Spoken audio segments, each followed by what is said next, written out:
Welcome back to another episode of TVGP's Critical Misses, the show where we're going through all the media hits we missed. I'm your host, Boston. Joining me as always is Moonpier. Hello. This time we're catching 2008's Repo, the Genetic Opera,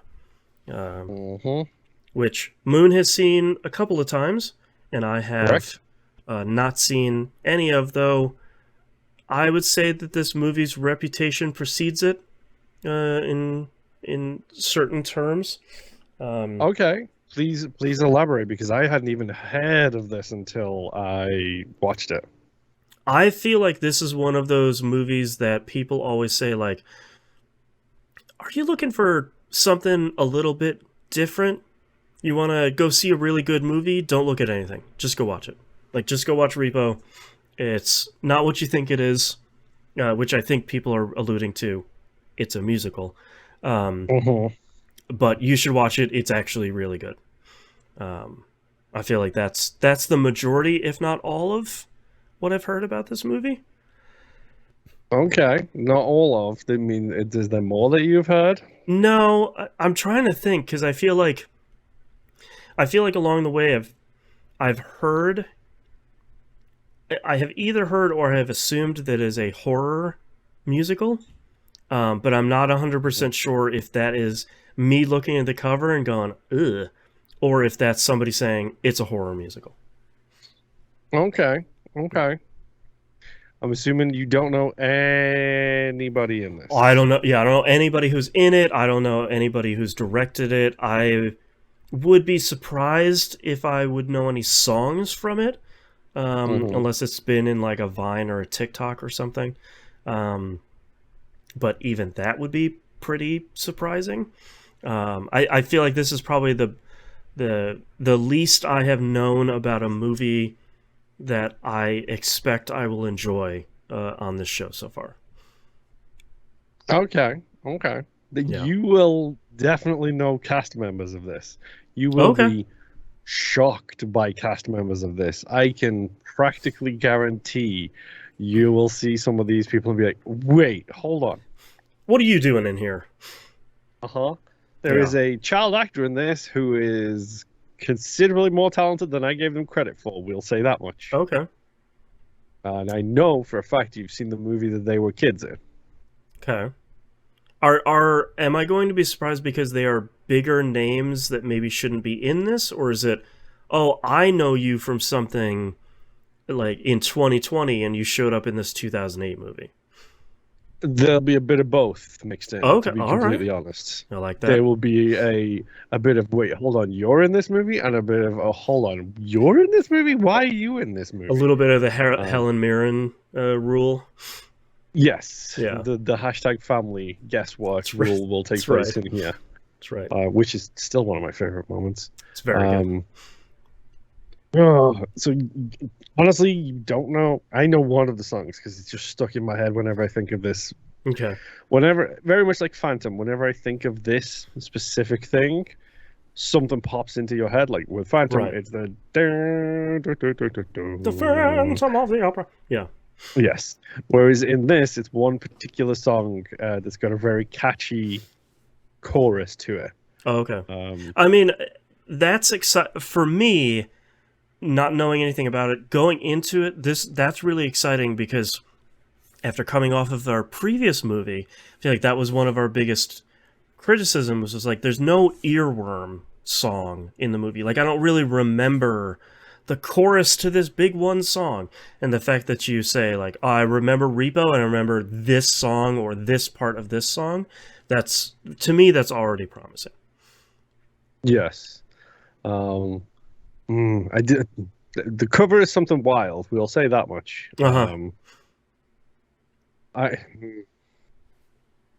don't know. There's a lot I'm curious about in this, but I really don't feel like I can say a lot without, like showing your cards, things. Right? Yeah. Yeah, I feel like this is one of those ones that you want to go into as blind as humanly possible and just go for the ride and hope for the best. Yes. Yeah. I will say an $8.5 million budget, if that gives you an idea. What was the last one? Like 100 million, something like $30 that? million. Yeah. Jeez. Yeah. All right. So we're relatively lower budget than maybe what we're kind of used to watching here. Mhm. This is 100% an indie film based on the fact that the poster now says from the producers of Saw, which Okay. uh, All right. that should give you an idea of the world we're delving into here. Right. All right. Well, before we spoil anything accidentally, are you ready to go watch the film? Yep. I'm looking forward to this to see actually how it holds up after it's been a while since I've seen it. Me too.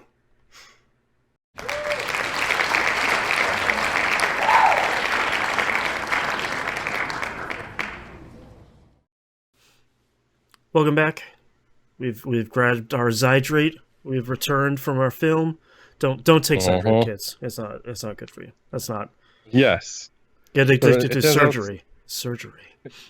Uh-huh. It turns out that you have the thing stuck in your head that I mentioned in part one that gets stuck in my head the second I start Anatomy. thinking of this movie. Anatomy. Uh-huh. Yeah. The clearly the standout song from this movie Yes. is what is it even called? Zydrate something is the title of it. Zydrate I have Anatomy. no I guess I idea. should have figured that. Yeah. Yeah, that is the best song in this. Yeah. Hands down. Um. So I don't even feel like they need to do a vibe check this week based on how we're already talking about the actual thing. Yeah. I Um, don't. I don't know. This is a really tough one to talk about because let's start with the fact that it is clearly extremely low budget. Well, have you seen the budget for this? Yeah, it's like 70 million or something. It's 8.5 million, brought in a box office of, drumroll please, $188,000. Wait, so sorry, 8.5 million? Uh-huh. And Okay, brought so in less than extremely $200,000. low budget. Yeah. This is a really tough one because I think this is a bad movie that I like a Uh-huh. whole lot. Uh-huh. I kind of don't like it, and number one, respect the hell out of it. They made this like gothic rock opera thing. Uh-huh. It's very much like the vampire musical from Forgetting Sarah Marshall. Like you had a dream and you made it, and it's Uh-huh. not good, and I respect the hell out of it, and I had a blast watching it. But Yes. What year did this come out? Because I don't want to touch 2008. anything. 2008. Okay, so even then, there was very little in the non-traditional musical space, one would argue. Sure, yeah. Certainly nothing like Which, this. arguably, there is still nothing like this. Oh, that's fair, yeah. Because at that point, you don't have Hamilton, you don't have the Book Right. of Mormon, you don't have all of these things which are musicals but break the definition of what a musical used to be. They're not That's a good Phantom point. of the Opera, they're not Cats, they're not all of this kind of stuff. Although, Um, I'm glad you bring up Phantom of the Opera because Sarah Brightman is in this as Blind Mag, who was married Uh-huh. to, what's his Andrew face? Lloyd Webber. Yeah. She's the original. Yeah, the original, what's her Liza? butt? Oh, man, Yeah. I don't know. That was a couple episodes ago. Yeah, she How was mu- the how original much- one of those. You Right. know what's funny? I didn't click on that until you literally just said it. I was like, yeah, okay, now I see Right. it. Yeah, Now that's I right. 100% see it. Yeah. Speaking of cast, Yeah, let's talk about this because how? Why? yeah, how do you get, like, everybody in this? So let's call out the elephant in the room that Paris Hilton is in this movie. At the beginning of this movie, I was like, I man, think- she's playing a good Paris Hilton. Like, she really has it nailed. Oh, no, it's her. Okay. Yeah, I was going to say arguably the best cast person in this movie. If there was Because ever a it's- role for Paris Hilton, it is that character. It's Paris Hilton playing Paris Hilton, which Right. is the hilarious thing. And singing as poorly as you would expect, which is... Uh-huh. I appreciate that they didn't really dub over that. They're just like, nope, that's... Amber Sweet is supposed to be a bad singer, but she's famous because her dad is rich. So Yes. let her sing Which- poorly, man. This movie is just full of allegories and comparisons that were true in 2008 and even more so true these days, one might argue. Yeah. I do find it Um, funny that it is an epidemic of organ failures. Interesting. whoops. Uh, mhm, The one that I'm the most surprised about is Paul Sorvino as Roddy Largo. He's mhm. like he's a real famous. He was in Goodfellas. Like Yep. he's an actor. Like he's everybody else in this movie. Also realized later is very famous, but like Mhm, that's a dude I have seen before. The voice of an angel too. My God, mhm. just Yep. goodness. Do we want to talk about Giles, because that's the only name I know him by? Um, Oh, being in this movie. the Nathan Wallace, the Yes, the dad. dad, aka Giles from Buffy, is how most people know him. Yeah, I kept watching this movie and I was like, I know him from something. He hasn't been in enough things for me to like, oh, it's that dude. And I looked it up and I was like, Mhm. all right, I've seen a couple of episodes of Buffy. I'm sure I have seen him in at the very least Buffy, but he's also been in approximately a bajillion things. Yep. I And do we want my personal biggest surprise cast member in this is the Shiloh's actress. mm, Alexa Who, Vega. yes, the only reason I knew who she was is because I've seen Spy Kids way too many times. Yeah, she was in all of the Spy Kids movies, and she's in Uh-huh. here. The casting that I was the most surprised about was actually Pavi Largo, the one who's wearing the mask The over face his. mask. Yeah, Uh-huh. that's the lead singer of Skinny Puppy. I don't know who that is, but okay. Okay, a very famous industrial band. Is just like, oh, he's wow. All right, you got him in your Gee, movie, sure. I also wonder why he might gravitate towards this movie, it being in an industrial band. It's very on brand, yeah. Um, Uh-huh. but I gotta say, I think a lot of the actors did a pretty good job. I think I think my standout personally is probably Paul Sorvino as Roddy, but I also liked his name is Anthony Stewart Head as Nathan Shiloh's dad. Uh-huh. I thought the two of them were probably the strongest out of all of this. If Yes. you're listening to this episode and we have talked about movies before, if you listen to any movies before, we usually kind of recap the movie in order. There's about 4,000 things that happen in this movie, so we're probably not Uh-huh. going to do that. Um, Yup. but I And liked, the weirdest part is it's literally 90 minutes in yeah, books. yeah. And I think the thing that I think they do so, it's such a smart choice for them to do, and it's the comic book interludes of we have a lot of stuff to tell you, and if we have someone Uh-huh. sing this, it's going to take 5 minutes. If we put comic book stuff on the screen, it's going to take 30 seconds. It's like, yeah, you know what, man? That turned out all Yep. right. I think you did a pretty good job there.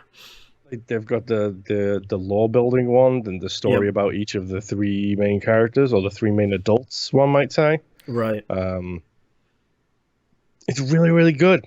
Yeah. Like, It's the a smart style choice. is appropriate as well. Like, there's everything about it is really, really cool. Yeah. I was surprised because I feel like this was probably the era where you'd see that a lot in the kind of late 2000s. But Probably yes. I feel like this is probably the most successful one I've seen in a good long time. It isn't just like, oh, the opening credits, ka-chow, haja, it's Hellboy, here we go. You know, like, it's not just flavor, Are you it's insulting the way every Marvel movie opens? Is that what I'm what? getting I here? don't know. What are you talking about? But, like, I feel like this is probably one of the few times that I've seen it actually used as a storytelling device that works very well. Yes. Because, like you said, they're building up the backstory. They're introducing the three children of the Largos. Like they communicate so much stuff so quickly and so effectively. It's really impressive. I think that's probably one of the strongest parts of this movie. Yeah, and like the costuming and set design all fit that style. Now, it was Yeah, probably done the other way around, but right. the like the graphic novel style of those panels perfectly fits with the characters, and I love the fade in and fade outs of Yes. the panels when it goes from the panel to the person, and then the movie keeps on rolling. That's a Yep. really solid touch. Yeah.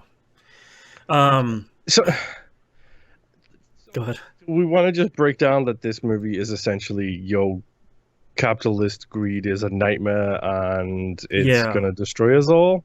Yeah, in a way that I genuinely do like. I think it takes capitalism to its grossest extreme in a way that it's like, nah, that could never. Well, maybe that could happen. Especially because they're like, oh yeah, now we can, we can just give people organs, no big deal. Like, no, everyone can be safe, everyone can be happy, it's all good, except Congress passed this thing of now you can just repo the organs. So here's the Repo Man. Actually like the Repo Man's costume, especially It's so cool. the like lit eyes in the eyeball helmet. Lights. Yeah, that's I think when you look at the cover of this movie, that looks pretty dumb, but in the film, it actually works fairly well. And I like that they don't go most of the movie without showing you who the Repo Man is. Almost immediately, so much quicker than I thought it was. It's like 15 minutes, and they're like, "Hey, it's his dad. You know, the nice guy. It's him. Also, he's poisoning her." It's just like, jeez, well, okay. You don't learn about that until the end, but yes. No. So, Andrew Head, you said his name was, correct? Anthony Head. Anthony Head, okay. Yeah. I don't think I've seen someone sell a split personality / mental fracture quite as well as he has, especially when he's singing. You can very clearly tell when the Repo Man is talking and when the dad is talking. We've talked a lot about song so well. Yeah, because we've talked a lot about, it was I don't remember who it was, the guy who directed Edgar Wright, the guy who directed the like all of your favorite movies. But he said, the great thing about musicals was when the emotions become too strong, when emotions are running too high, the only way to communicate how you feel is by singing. And I like in this movie that he genuinely does feel conflicted throughout the most of it, of, I gotta keep my kids safe, I made this bad mistake in the past, but maybe I kind of like my job as the Repo Man. Yeah, there's a moment of realization during. I think it might be the Repo Man song. I think so. Like when he's doing his job, and then at the end he like pauses, and he's got like this wide-eyed look on his face, and it's like, you liked that a little bit too much, didn't you? Is that after he turns a dude into a puppet? Yes, that is the song where he turns the dude into the puppet. Just Repo Man. It's like, oh, that's the exact tone this movie should be going for. It's so dark and so funny and so stupid all in one. It's just like, yeah, okay, this is... And exactly as bloody as it needs to be. Like, it really doesn't... It's a movie about harvesting the organs of debtors. Like, it doesn't shy away from, I'm pulling out a spine. I got it. Let's go. Like, pulled out a beating heart or an intestine. And it's just like, come on. Yeah. Could have probably done with less of that on my Sunday afternoon, if I'm completely honest. But that's right. Let's have a quick line in bed and watch Repo. I think it's really interesting that there's the friction between Shiloh and her dad about she's 17, she wants to go out and see the world, she ran into the grave robber really early on in the movie. I'm pretty sure is one of the writers of the actual thing, by the way. It says he's Terrence Zend. Oh yeah, it is. Wow, yeah, he's the primary credited as like the primary screenplay guy. Which feels appropriate because he is chewing the scenery in every single 100%. Scene he's in. He's so good though. Like he's having a blast. So good. Yep. just like the white makeup and just leaning all the way into the aesthetic in a way that I think Yeah, the is really great. smiles when he's delivering certain lines is really good too. Yep. Um, I But okay, so good. we need to probably mention some of the songs in this musical. Um, Yeah, because so the oh, looking at the soundtrack here, there's about 400 of them, which is the soundtrack has 56 tracks on it. About 10 of them are cut songs from the movie. So like they just mhm. wrote a lot of music here. Yeah, so I will say my least favorite kind of songs are the conversational songs, the backwards and forwards arguing ones. I think those are the weakest of this movie. Yeah. Yes. And I think for me largely they all sound so similar that I Mhm. think that's where this movie really struggles is anytime what two or more people are having a conversation, it always kind of sounds the same or like when the Roddy siblings are fighting, that stuff goes by so fast that Yeah.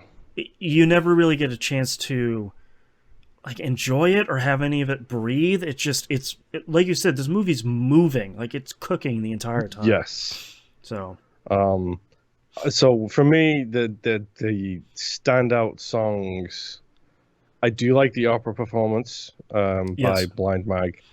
I don't, I'm not a huge opera person, but it makes sense that, this is the genetic opera and that's the performance that she's going to do. Fine.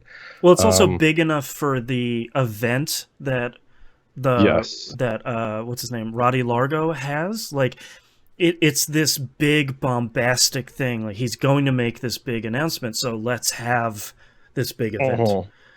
I think that is where the budget belies this movie because it's meant to be this huge, massive event, and it's like a movie theater like sized screen, Well, like a and small movie if you theater. see the announcers for the event at the beginning of like I guess the third act of the movie are like, and for one day only, the grounds of the Largo estate is finally open, and you see what appears to be CG of this big kind of event where there's all these tents and stuff, and then when they cut to showing each activity in each tent, it's a very close shot on one single person. So it's Uh-huh. like you're kind of they're reusing the same background over and over again, and like Shiloh is walking through and be like, oh wow, and it's like each one of those cuts is like 2 seconds apiece. So it's like you're Yeah, doing a and then lot with like a little.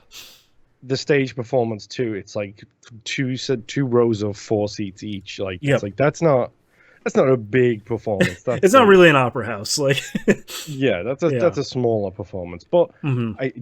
it's all about the selling, and they sell everything really well in this movie. Agreed. Yeah. Um, my second favorite song is probably the 17 song because I was also a kid who had an attitude problem at that age. Oh yeah. Um, and that 17 song I think is a fantastic like teenage rebellion kind of song. It's the And most Evanescence song of this soundtrack.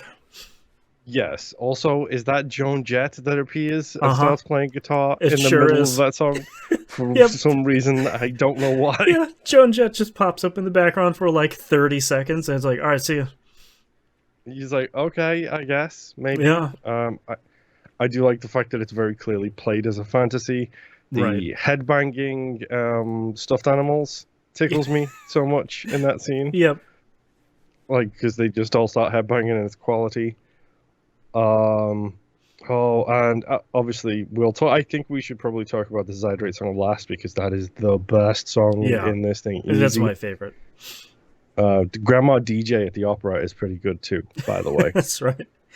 There's a Is it me or does that like that feels like their attempt at a masquerade song?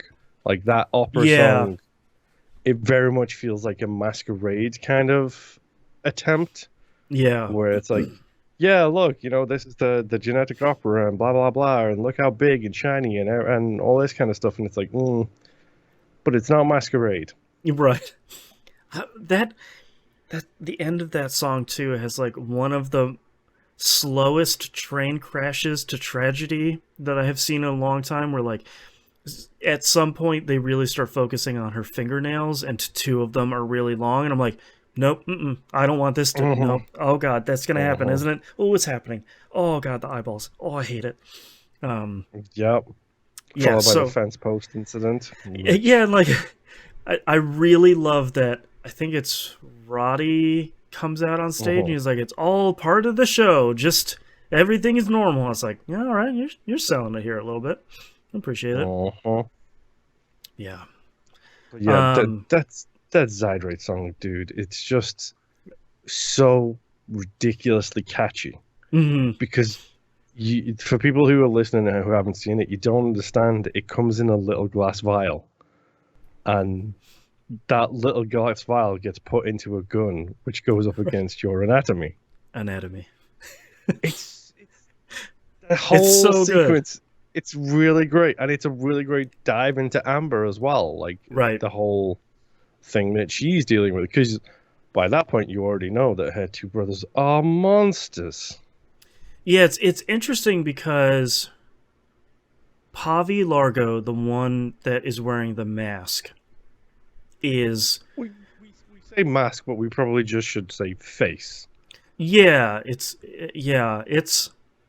the last time I saw this was a Batman comic that I read before where the Joker did that after he came back to life. He is The Joker wearing did it. What about Hush? Doesn't Hush do that all the time too? oh, I don't know. I didn't read that. But he like came back to life and he was wearing his own face stapled on his skull. It was very effective. Okay. Very similar Mm. to this. But it's really interesting because you look at him and you're like, yeah, man, there's something going on here. And then Luigi Largo is the one that looks the most normal out of the three of them until he takes off his Uh-huh. shirt and he's clearly had all of his work is on the inside. Yep. And he's the one that just wants to be real stabby with everybody. Uh-huh. He has a temper, a very harsh temper.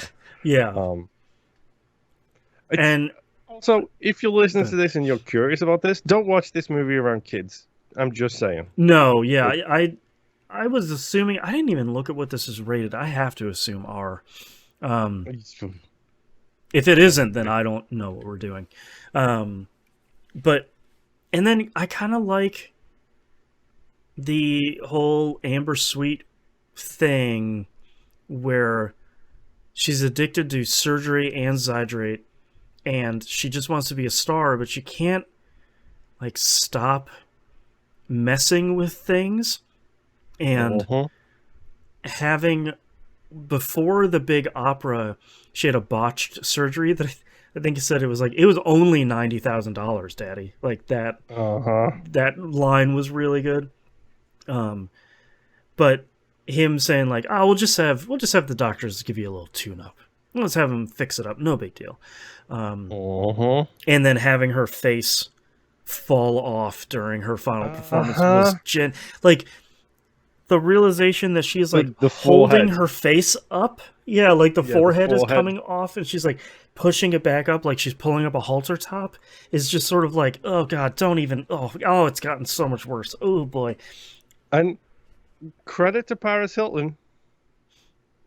She nails this performance, and she 100% had that makeup done where it looks like her face has been peeled. Yep. It's very effective makeup. There's some real good kind of practical effect stuff here. And then You of know why? It's course, because everybody was switching to CG at this point in time, so all the mhm, practical stuff was on the cheap. that's true. And then I like slash hate at the end that Pavi Largo is wearing her face at the end of the movie. Uh-huh. Like that's real rough, guys. I respect it, but it's real rough. Uh-huh. God, what else are the standouts? I was actually genuinely surprised about the kind of push pull between Shiloh, her dad, and Roddy, where Yes. Roddy has his thumb on Shiloh's dad because he bailed her dad out after what Nathan thinks Nathan thinks that he killed his wife Uh-huh. because she was going to die during childbirth, but Yep. there that didn't really happen. Because Eh, Roddy actually killed her in the first place right, because she was originally dating him and then met Nathan and went out with Nathan. It's just like, oh, hey, look, the people with the money and the power do things with impunity and nobody says anything. right. And I like that Nathan isn't innocent either, not only just for being the Repo Man, but because he's continually poisoning his daughter to kind of keep Uh-huh. her safe and inside and under his thumb and kind of away from the Largos. Um, and I like that Roddy genuinely really hates all of his children. In Yep. He in sees that they're a problem and he admits right, that they're a problem. and And then his whole plan is to give the entire company to Shiloh rather than his own kids. yeah, he wants to give the what is it? Ojinko is his company's name, which is really good. It's a very Uh-huh. good like future logo for that. And I like that his solution is just I'm going to give her this company because the three of you suck. Like, what is wrong with like before he dies? He's just like, get away from me. You're horrible. Like all of you, you're just disgusting. Like you're just it's the worst. And it's just like, yeah, Yep. man, they are. Like you're really not And wrong. gee, how did they get this way? I wonder. Yeah, that's right. That's a mystery for the ages, truly. Um, I really wish we could cover everything that happened in this movie, but it moves so fast, and there's so much in it, and there's so much little stuff all over the place. But it really is this kind of coming of age story for Shiloh the entire time, and kind of learning that maybe she can live her own life outside of her dad and his influence, and then Roddy kind of realizing that he needs to take care of his legacy, even though he's done pretty terrible things while he was alive, and unable to control or maybe bring his kids back onto a better path. Okay, we're back after some technical difficulties. Put our faces back on. We're back. We took a shot of the Zydrate. Yes. We're good. We're good. Uh-huh. I, Um, I I will give them credit. They had a style for this movie. That is something that we yes. probably haven't talked about. Like, you can tell it's low budget. You can tell it's made within the constraints of what they had. Yeah. But it is like the CG is bad, but not horribly bad. But generally speaking, like the sets all look fantastic. The style is borderline, like across the board. It has the same style, the same feel, the same Right. vibe throughout, which is everything is gross now kind of vibe. Right. um, Well, and it feels a and lot like a stage play where it's like we've got yes, X number of pieces and we're going to kind of mix and match them and make them uh stretch as far as they can go. I totally forgot how dark and gothic and like noir feeling this thing was. Like that Yeah. is something I completely vanished out of my head. Yep. Um, I do have to say there is one good piece of CG that I liked, which is Blind Mag's eyes. The like uh-huh. projector like lens thing kind of opening and closing as she was showing stuff from her eyeballs. I thought that was a pretty good touch. And it's like just enough to sort of not be cheesy, but be kind of a fun idea. And I like the fact that they use it as like a sound sample.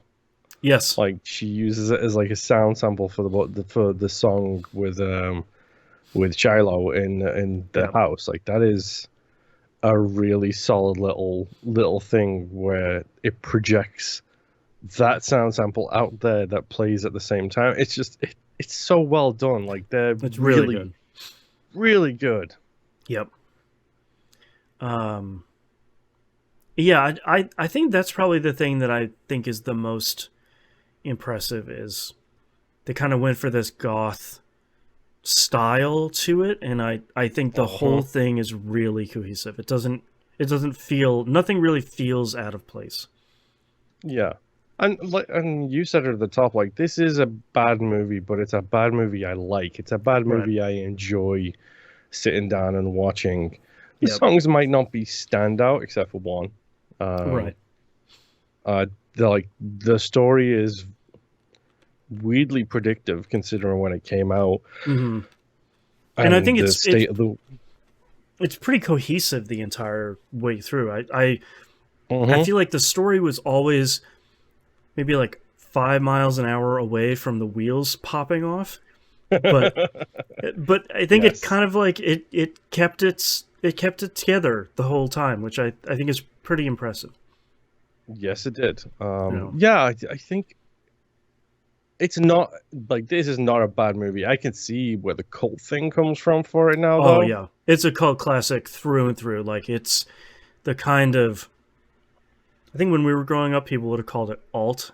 Like, oh, if you're part of like the alternative Yes. culture, this is a little Yes. like left of center. It's a little weird. It's a little like Rocky Horror Uh-huh. Picture Show of like, I mean, people refer to me as a goth when I was in my jeans and metal band t-shirt, so right, that tells you what the opinion, what the normies thought about alternative like culture at right. that point in time.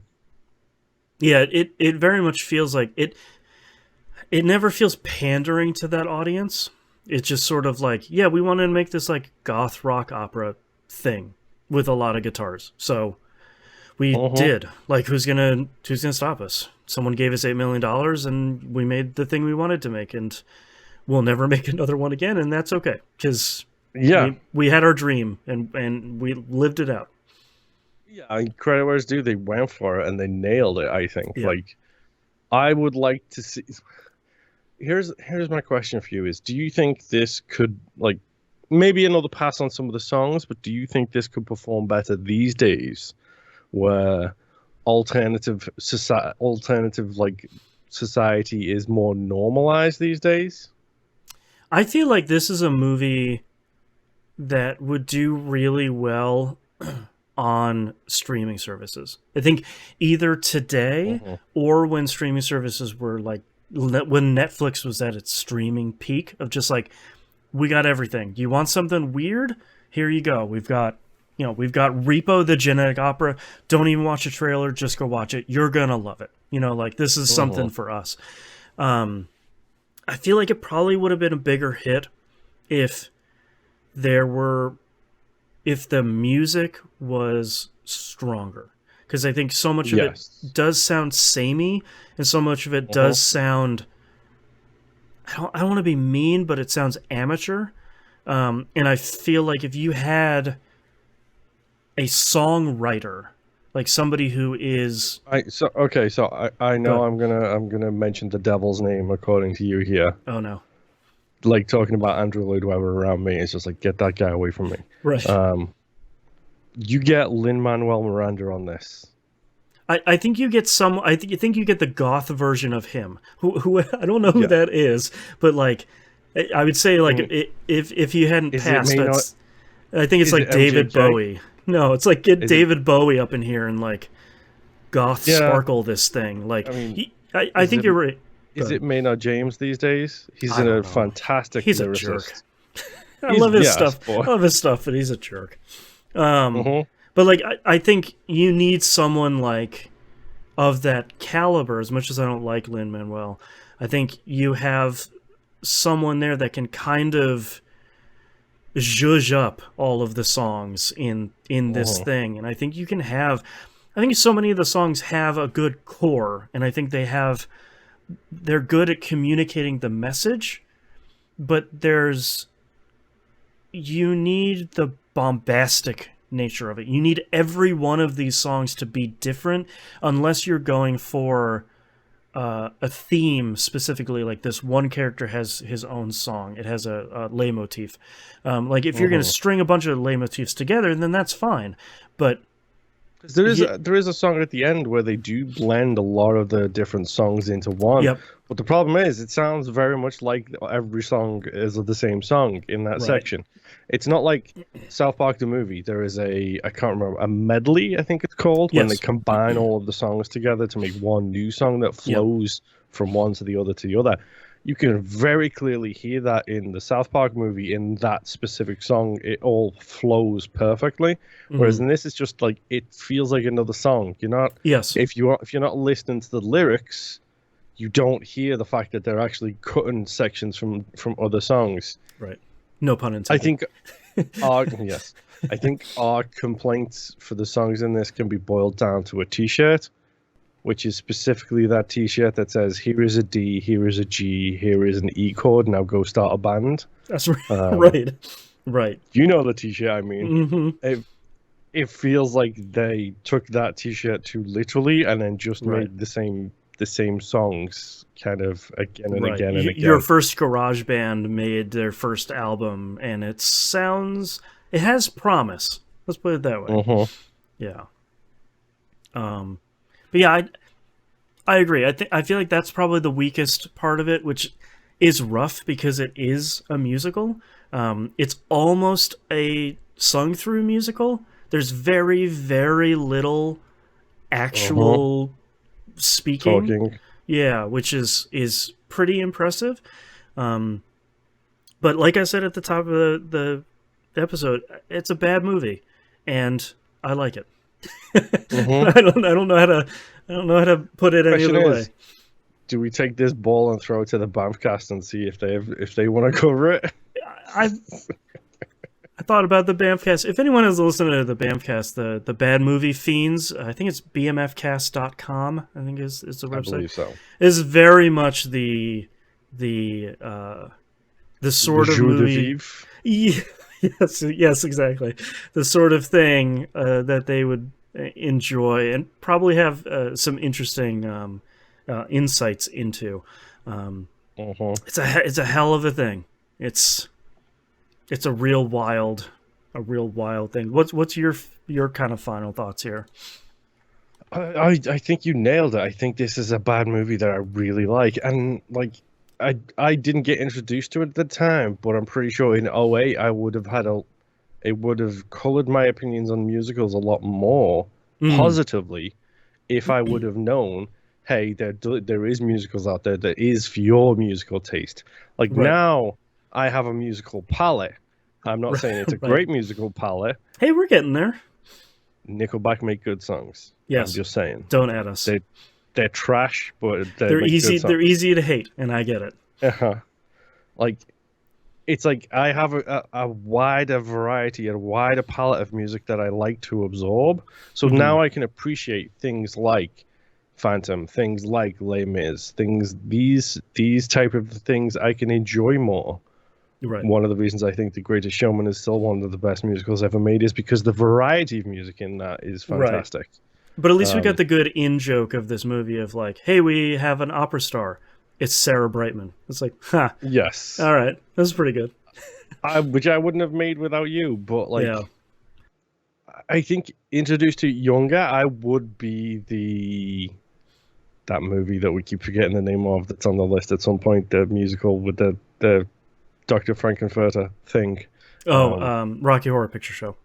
Thank you. Yes. I think I would have had that kind of level of appreciation of it if I would have been introduced to it back then.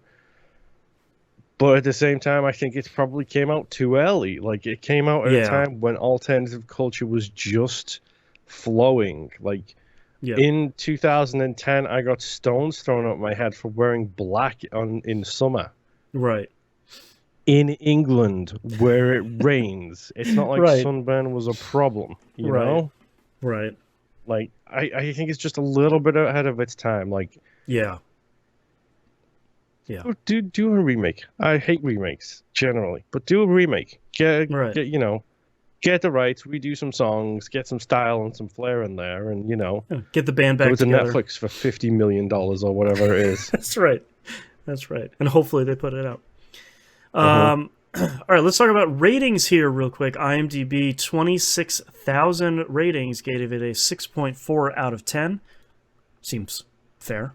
And the Rotten Tomatoes one is not fair. Rotten Tomatoes, 59 reviewers gave it a 37%. Audience score of over 25,000 ratings gave it a 73%. That feels about the right ratio of, like, I review movies for a living, and I don't know what trash I just watched. Yes. Yeah. The I don't appreciate bad movies group. Right. Like, didn't appreciate the bad movie, and that's fine. It's their Right. job to review this kind of stuff. When a reviewer says something is bad in a video, be that movies, video games, whatever, I'm fine with them saying it's bad as long as I know where my tastes align with theirs. So this pull quote from Anton Battelle from Little White Lies says, quote, falling somewhere between Rocky Horror, Moulin Rouge, and Eyes Without a Face, with songs, Repo the Genetic Opera is the filmic equivalent of what architects call a folly, end quote. It's like, sign me up, man. That sounds Rocky Horror, Moulin Rouge, and Eyes Without a Face. Hell yeah, let's do it, man. Yep. So yeah. I think a 6 and a 7 is probably in my range between a 6 and a 7. I'm not going to go high because the music isn't distinct enough, except for that one song. Yeah. If you're listening to this and you haven't seen this and you decide you don't want to see this, you should totally go and listen to that song. I just watched Zydrate Anatomy. Yeah, Zydrate Anatomy. I just watched it on YouTube before we started recording this because I was like, "What's the name of that one song?" And I watched it on YouTube, and I was like, that's great. It's a great song.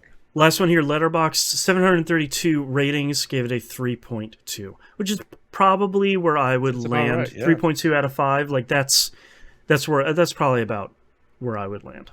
So yeah, that's the 6-7 range, dude. We're right in there. sync again. Yeah. Vibes are bad on the last one with a quote unquote good movie. This is a quote unquote bad movie, and the vibes are good. That should tell you everything you need to know. And man, we're wrapping this up, and I'm not going to say what the next movie is, but if you wanted something that's literally on the polar opposite end of the spectrum from this movie, you should probably listen to the next episode. Thank you very much. Or become a patron over at patreon.com/E1M1. The ones are our numbers. And check out our production meeting where we literally organized this season in the order we should do it. And you're going to get these episodes 2 months early. So if you think like, hey man, I can't wait any longer to find out what the next episode is, there you go. If you're listening on the public feed, I'm currently on vacation, so I don't know what That's you're right. talking about. I probably am too, so, whatever. I'm not even working anymore. All right. Thank you very much, everyone, for listening. We'll see you all next time. Bye. Bye.